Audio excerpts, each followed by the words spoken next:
नमस्कार, हिमाचल न्यूज में आपका बहुत बहुत स्वागत है। चलिए शुरू करते हैं आज की 10 फटाफट बड़ी खबरों से। सीएम सुक्खू बोले, प्रदेश हित में पॉलिसी के तहत आवंटित होंगे पावर प्रोजेक्ट। सीएम ने कहा कि वर्तमान सरकार ने जीवन भर के लिए प्रोजेक्ट देने की प्रथा पर पूर्ण विराम लगा दिया है। आने वाले समय में हिमाचल में पावर प्रोजेक्ट उसी को दिए जाएंगे जो हमारी पॉलिसी के तहत प्रोजेक्ट तैयार करेगा तथा प्रदेश के हितों को देखेगा। उन्होंने कहा कि लाडा की नीति में समय समय पर बदलाव होता रहा है। लाडा के 1% को लेकर 18 लोग कोर्ट गए हैं। उन्होंने कहा कि जब कोई प्रदेश के पानी व मिनरल का प्रयोग करता है तो वह 1% क्षेत्र के विकास में खर्च कर सकता है। कांगड़ा में विश्व स्तरीय पर्यटन को बढ़ावा दे रही सरकार, पर्यटकों के लिए तैयार की जा रही ये योजना। हिमाचल के पर्यटन जिला कांगड़ा में विश्व स्तरीय पर्यटन को विकसित किया जाएगा। प्रदेश सरकार को अगर जरूरत पड़ी तो इसके लिए निजी भूमि का भी अधिग्रहण किया जाएगा। मुख्यमंत्री सुक्खू ने यह जानकारी विपिन सिंह परमार की ओर से नियम 63 के चौधरी सरवण कुमार कृषि विश्वविद्यालय पालमपुर की 114 हेक्टेयर भूमि को पर्यटन विकास को नदी जीने के संबंध में हस्तक्षेप करते हुए दी। उन्होंने कहा कि पालमपुर कृषि विश्वविद्यालय जहां से पर्यटन विभाग को जमीनें ली जा रही है, यह कोई कसिनो नहीं खोला जाएगा बल्कि विश्व स्तरीय पर्यटन की व्यवस्था की जाएगी। सुक्खू सरकार के खिलाफ जल रक्षकों का हल्ला बोल स्थायी करने की रखी मांग। हिमाचल प्रदेश के जल रक्षकों ने सुक्खू सरकार के खिलाफ मोर्चा खोल दिया है। विधानसभा के मानसून सत्र के 9वें दिन विधानसभा के बाहर प्रदेश भर से जल रक्षक अपनी मांगों को लेकर पहुंचे और सरकार के खिलाफ जमकर नारेबाजी की। चौड़ा मैदान से विधानसभा की ओर कूच कर रहे जल रक्षकों को बैरिकेड लगाकर रोका, जहां जल रक्षकों और पुलिस के बीच धक्का मुक्की भी हुई। उन्होंने कहा कि लाखों रुपए सैलरी लेने वाले तनख्वाह 5 दिन देरी से मिली तो विपक्ष ने भी मामला सदन में पुरजोर से उठाया। सीएम सुक्खू बोले, प्राकृतिक आपदा में लापता लोगों को मृत घोषित करने की कम करेंगे अवधि। मुख्यमंत्री सुखविंदर सिंह सुक्खू ने कहा कि प्राकृतिक आपदा में लापता हुए लोगों को मृत घोषित करने की अवधि को कम का प्रयास किया जाएगा। अभी 7 साल तक इंतजार के बाद ही ऐसे लापता लोगों को मृत घोषित किया जा सकता है।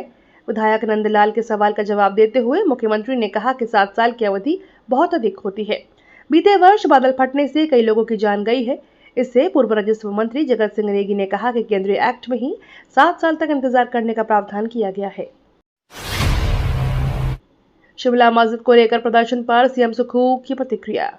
हिमाचल प्रदेश की शिमला में संजौली मस्जिद विवाद को लेकर मुख्यमंत्री सुखविंदर सिंह सुक्खू की प्रतिक्रिया आई है। उन्होंने कहा कि भारत एक धर्मनिरपेक्ष राज्य है, यहाँ सभी धर्मों का सम्मान है। भावना में बहकर किसी तरह की घटनाएं नहीं होनी चाहिए। कानून के हिसाब से हमें रहकर काम करना चाहिए। सीएम सुक्खू ने कहा कि शिमला में शांतिपूर्ण तरीके से लोगों ने प्रदर्शन किया है, किसी तरह के दूसरे धर्म के लोगों को नुकसान नहीं पहुंचाया है। हिमाचल में सड़क से 1 मीटर नीचे ही होगा भवनों का निर्माण। हिमाचल प्रदेश के पहाड़ी क्षेत्रों में अब सड़क से 1 मीटर नीचे ही भवनों का निर्माण होगा। टीसीपी मंत्री राजेश धर्माणी ने प्रदेश विधानसभा में कहा कि वैल्यू को बचाए रखने के लिए सरकार ने पहले हिमाचल में सड़क से 1.5 मीटर ऊपर तक भवन निर्माण करने का प्रावधान था। 8 शहरों के डेवलपमेंट प्लान की अवधि समाप्त होने पर इन्हें अब अमृत योजना में बजट मिला है। इन क्षेत्रों में नगर नियोजन एक्ट के तहत काम हो रहा है। दोपहिया वाहन चलाते हैं तो ध्यान दें, 4 वर्ष से ऊपर के बच्चों के लिए हेलमेट जरूरी।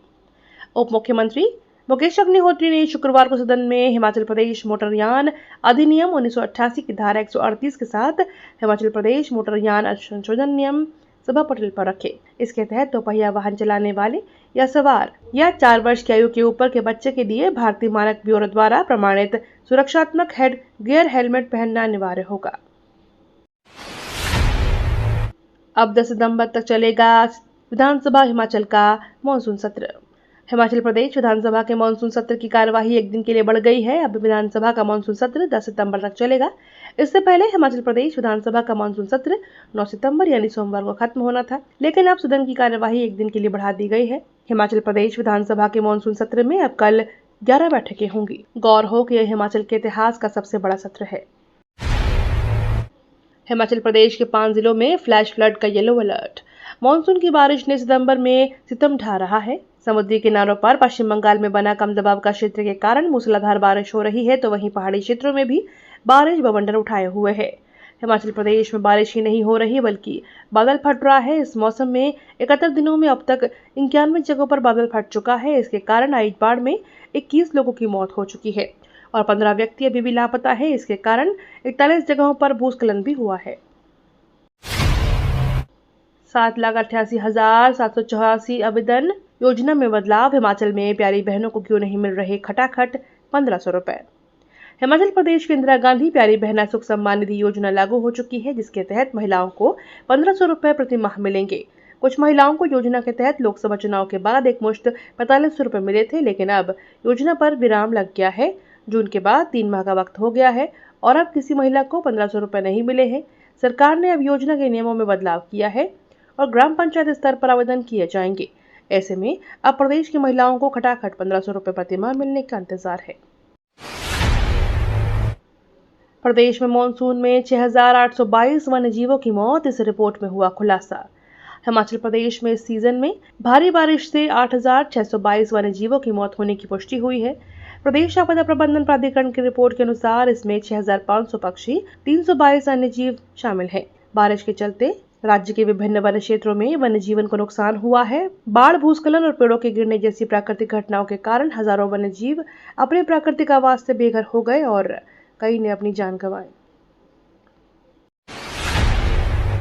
गोविंद सागर झील में क्रूज शिकारा लॉन्च करने की तैयारी, अब गोवा जाने की जरूरत नहीं। अब हिमाचल के लोगों को गोवा जाने की जरूरत नहीं है। क्रूज की सैर गोविंद सागर में की जा सकेगी। जल्द ही क्रूज बिलासपुर पहुंच रहा है। आने वाले समय में बिलासपुर जिला पर्यटन क्षेत्र में दिल के नक्शे कदम पर सामने आएंगे। आने वाले समय में बिलासपुर जिला पर्यटन क्षेत्र में देश के नक्शे कदम पर सामने आएगा। हिमाचल का बिलासपुर ऐसा पहला जिला बनेगा जहां गोविंद सागर झील के साथ ही कोलडेम को भी क्रूज और शिकारा नजर आएंगे और दोनों ही जलाशय पर्यटन आकर्षण का केंद्र बनेंगे। जिला प्रशासन ने सबसे पहले गोविंद सागर झील में क्रूज और शिकारा लॉन्च करने की तैयारी कर ली है। कोरोना के बाद अब डरा रहा मंकी पॉक्स, हिमाचल में वायरस को लेकर अलर्ट जारी। दुनिया भर के कुछ देशों में मंकी पॉक्स के मामले बढ़ने के कारण देश सहित प्रदेश सरकार ने भी इसे लेकर अलर्ट जारी कर दिया। हालांकि प्रदेश सहित देश भर में मौजूदा समय में मंकी पॉक्स का कोई मामला सामने नहीं आया। यहां आखिरी मामला मार्च 2024 को केरल में पाया गया था, लेकिन विश्व स्वास्थ्य संगठन द्वारा मंकी पॉक्स को पब्लिक हेल्थ इमरजेंसी घोषित करने के बाद इस बीमारी की रोकथाम के लिए पहले से पूरी एहतियात बरती जा रही है। खुशखबरी, हिमाचल में सरकारी नौकरी का सुनहरा अवसर। मुख्यमंत्री सुक्खू ने कहा कि प्रदेश में लोगों को क्वालिटी बिजली उपलब्ध करवाना सरकार की प्राथमिकता है। उन्होंने कहा कि बिजली बोर्ड में फील्ड स्टाफ की कमी को पूरा करने के लिए बिजली बोर्ड जल्द हेल्पर और टीमेट के 1,000 पद भरेगी। यह पद नियमित आधार पर भरे जाएंगे। जब तक सरकार इन पदों को भर नहीं लेती तब तक आउटसोर्स पर कर्मचारी रखे जाएंगे। पुरानी पेंशन बहाली की मांग पर हल्ला बोल। केंद्र सरकार द्वारा एनपीएस में सुधार कर लाई गई यूनिफाइड पेंशन स्कीम लागू करने की घोषणा में सरकारी कर्मचारी नाराज हैं। अधिकांश कर्मचारी संगठनों ने नई पेंशन योजना यूपीएस का विरोध किया है। एनएमओपीएस द्वारा 26 सितंबर को देश के सभी जिला मुख्यालयों पर विरोध प्रदर्शन करने की घोषणा है। ये तो थी आज की 10 बड़ी खबरें। डेली खबरों से अपडेट रहने के लिए चैनल को सब्सक्राइब करना बिल्कुल ना भूले।